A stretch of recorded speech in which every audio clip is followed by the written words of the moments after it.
धार्मिक व्रत कथा में आपका दिल से स्वागत है। आज हम सुन रहे हैं कृष्ण पक्ष की एकादशी इंद्रा एकादशी कब है।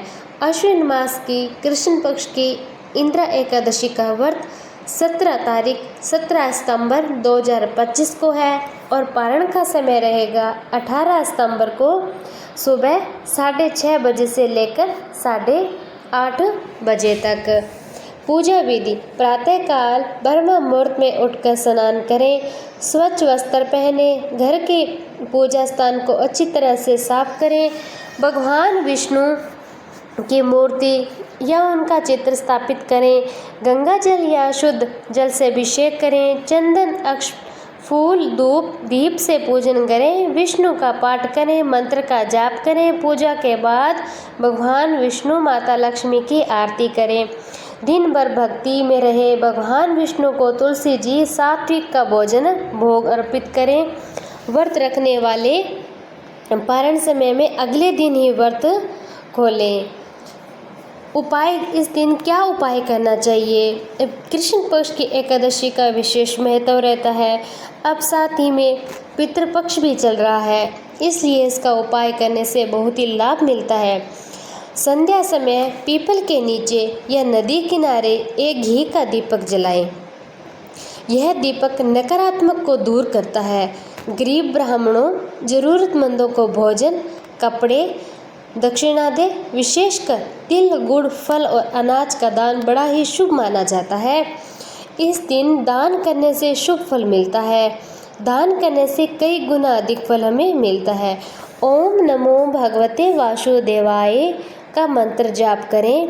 इसी के साथ में विष्णु भगवान को याद करते हुए और रात्रि में भजन कीर्तन के साथ में ही समापन करें। इसी के साथ एक छोटी सी कथा है 11 की एकादशी की, कि एकादशी का जन्म कैसे हुआ, कैसे हम इसका व्रत रखने लगे। मोर नाम का एक दैत्य था। रावण और कंस की तरह वह भी बड़ा ही आतंक मचाता था। स्वर्ग में देवों से ये सभी को पीड़ा देता। सब लोग उससे रक्षा मांगकर श्रीमन नारायण के शरण में चले गए थे। भगवान ने कहा, मैं उसे देखता हूँ, तुम चिंता मत करो। अब भगवान मोर के साथ युद्ध करने लगे, लेकिन अपने शारीरिक शक्ति लगाकर भी भगवान विष्णु नारायण कुछ नहीं कर सके। भगवान को युद्ध के मैदान से पीछे हटना पड़ा और वे हिमालय की एक गुफा में जाकर छिप गए थे।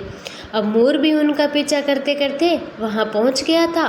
भगवान ने ध्यान करना शुरू किया कि उनके मन से एक शक्ति उत्पन्न हुई, उनकी मानसिक शक्ति। इस शक्ति से बाहर आकर मोर को अपनी तलवार से उस शक्ति ने मार डाला था। शरीर में 10 इंद्रिय, 5 ज्ञानेंद्रिय और 5 कर्मेंद्रिय होती है और 11वीं इंद्रिय है मन। एकादशी का अर्थ है 11। देवी उनके मन भगवान की 11वीं इंद्रिय से निकलती थी, इसीलिए भगवान ने उन्हें एकादशी के नाम से पुकारा। अब एकादशी माता की उत्पत्ति का दिन उनके नाम से ही जाने लगा। अब माता एकादशी के अंतिम चरण के दौरान उत्पन्न हुई थी, इसे जयंती कहते हैं। एकादशी जयंती के नाम से ये जाने लगी। उन्होंने द्वादशी के पहले के चरण के दौरान दैत्य को मार डाला था और इसी के साथ में एकादशी माता का व्रत भी करने लगा। कहते हैं कि एकादशी के दिन भोजन क्यों नहीं करना चाहिए। भगवान ने घोषणा की, एकादशी के दौरान देवी के इस महान कार्य के कारण पूरे जगत में अब कोई पाप नहीं रहेगा। लेकिन पाप तो पहले से ही था। जब उसने ये सुना, पाप पुरुष के रूप में आश्रय की तलाश में इधर उधर भागने लगा। अब एकादशी के दौरान वह कहाँ रहेगा। वह जहाँ भी गया, सभी ने उसे आश्रय देने से इनकार कर दिया। अभी अंत में भोजन के पास एकादशी के दौरान उसे आश्रय लेने के लिए सहमत हुआ।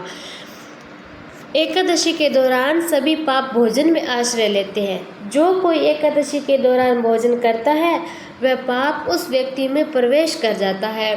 रोग, समस्या, हानि, परेशानी इत्यादि बन जाते हैं। एकादशी देवी को विष्णु कन्या भी कहा जाता है, क्योंकि वह भगवान की मांस पुत्री थी। उन्हीं मूर्ति पूरी जगन्नाथ मंदिर द्वारका धाम में है।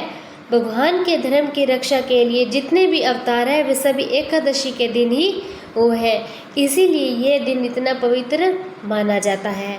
एकादशी का व्रत रखने से बहुत ही पुण्य मिलता है। अब इसी के साथ में अब पितृपक्ष भी चल रहा है, श्राद्ध भी चल रहे हैं, इसीलिए ये एकादशी एक विशेष एकादशी के भी मानी जाती है। पितरों के लिए कृष्ण पक्ष की एकादशी का विशेष महत्व होता है। श्राद्ध करने यह दिन अच्छा माना जाता है।